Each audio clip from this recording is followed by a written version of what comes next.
Allahabad junction से हर सुबह एक तांगा सवारी बैठाती और खुलदाबाद, हिम्मतगंज, चकिया पर सवारी उतारती चढ़ाती। जंक्शन से 5 किलोमीटर दूर स्थित कसरिया जाती और फिर वहां से इसी तरह इलाहाबाद जंक्शन रेलवे स्टेशन आती। सुबह 7 बजे से दोपहर 2 बजे तक सवारी ढोने का काम चलता रहता। ये तांगा फिरोज अहमद का था, जिससे वो जीविका चलाने के लिए सवारी ढूंढते थे। फिरोज अहमद गद्दी बिरादरी के मुसलमानों में यादव थे, जिनकी इलाहाबाद पश्चिमी और नवाबगंज के ग्रामीण क्षेत्रों में अच्छी आबादी है। ये लोग शौकिया घोड़े और व्यावसायिक रूप से गाय, भैंस, बकरी इत्यादि पालकर दूध का व्यवसाय करने के लिए जाने जाते हैं। इस बिरादरी का परंपरागत पहनावा सफेद कुर्ता, सफेद तहमद और सफेद साफा था। अतीक अहमद जीवन भर इसी वेशभूषा को धारण किए रहे। कसरिया या कसारी मसारी फिरोज अहमद का पुस्तैनी गांव था। उसी गांव के चकिया मोहल्ले में फिरोज अहमद ने 1972 में घर बनवाया और अपने 2 बेटों अतीक अहमद और खालिद अजीम उर्फ अशरफ और 3 बेटियों शाहीन और परवीन और सीमा के साथ चकिया में रहने लगे। 10 अगस्त 1962 को जन्म लेने वाले और जवानी की दहलीज पर कदम रखते ही उम्र के 17 साल में अतीक अहमद पर पहला केस दर्ज हुआ और साल 1979 में अतीक अहमद पर अपने गांव कसारी मसारी में ही भेड़ चराने वाले लड़के की हत्या का आरोप लगा और वह इसमें नामजद हो गए। आरोप था कि झगड़े में उस लड़के के सर पर चोट लगी और वह मर गया।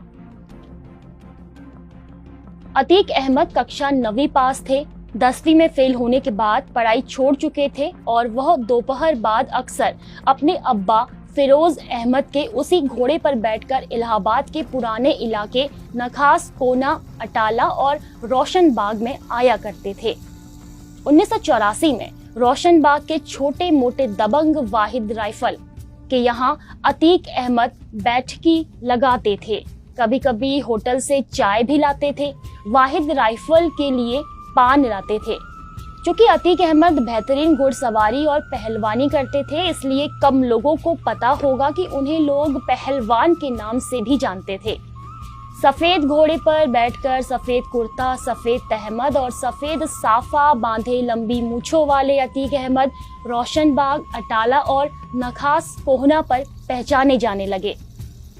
उस समय इलाहाबाद में भुक्कल महाराज का एक छत्र राज था। उनके पिता पंडित जगत नारायण करवरिया की कौशाम्बी, जो उस समय कौशाम्बी इलाहाबाद का हिस्सा था, वहां पर उनकी धाक थी।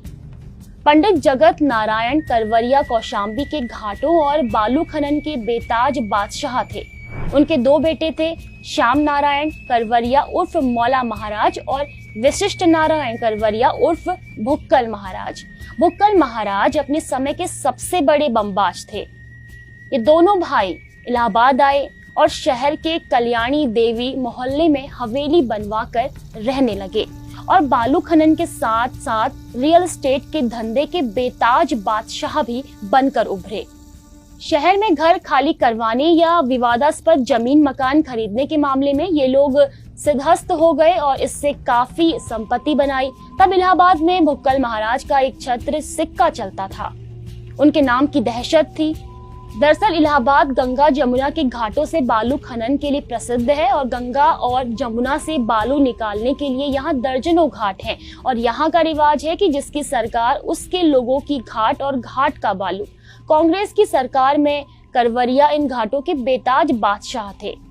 भुक्कल महाराज का दुर्भाग्य कहिए या अतीक अहमद का सौभाग्य कि कौशाम्बी का रास्ता चकिया से होकर गुजरता था, अब भी गुजरता है। भुक्कल महाराज जब भी कौशाम्बी जाते तो तमाम जिप्सी और महिंद्रा जीप की गाड़ियों के काफिले में उनके बैठे लोग अपने असले बाहर निकालते।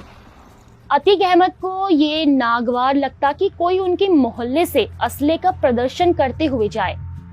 कहते हैं कि एक दिन उन्होंने हाथों में असला लिए भुक्कल महाराज का काफिला रोक लिया और दबंगई से चेतावनी दी कि कल से काफिला गुजरा तो असला गाड़ी के बाहर नहीं दिखाई दे वरना। भुक्कल महाराज की काफी उम्र हो चुकी थी। पंगा लेने की बजाय उन्होंने अक्लमंदी दिखाई और अगली बार से काफिले ने रास्ता ही बदल दिया।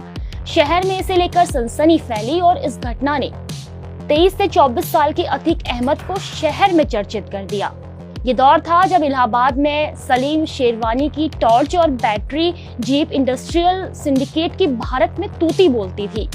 उसी दौर में संभवतः 1984 या 85 में जीप इंडस्ट्रियल सिंडिकेट के कर्मचारियों ने हड़ताल कर दी थी और कहा जाता है कि सलीम शेरवानी ने तब हड़ताल खत्म कराने के लिए अतीक अहमद की मदद ली और अतीक अहमद ने हर कर्मचारी के घर जाकर अपनी दबंगई से उन्हें मजबूर किया कि वे काम पर आएं और हड़ताल खत्म हो गई। इसके बाद अतीक अहमद इलाहाबाद में दबंग के तौर पर पहचान बनाने में कामयाब हुए, मगर उन्होंने तब तक न किसी से हफ्ता वसूला, न किसी को परेशान किया, न किसी की जमीन मकान कब्जा किया, न किसी की बहन बेटी की तरफ गलत नजर उठाई। और उसी समय क्यों, उनका आपराधिक जीवन जैसा भी हो, पर उन्होंने मरते दम तक कभी किसी की बहन बेटी की तरफ बुरी नजर नहीं डाली। सन 1989 और 90 के उसी दौर में इलाहाबाद नगर महापालिका के पार्षद का चुनाव होने वाला था और तब किसी आरोप में अतीक अहमद जेल में थे और वहीं से वो चकिया से निर्दलीय सभासद के प्रत्याशी बने तो शहर भर में हाथ में बेड़ियों और जेल की सलाखों को पकड़े अतीक अहमद के बड़े बड़े कटआउट इलाहाबाद की सड़कों पर पट गए।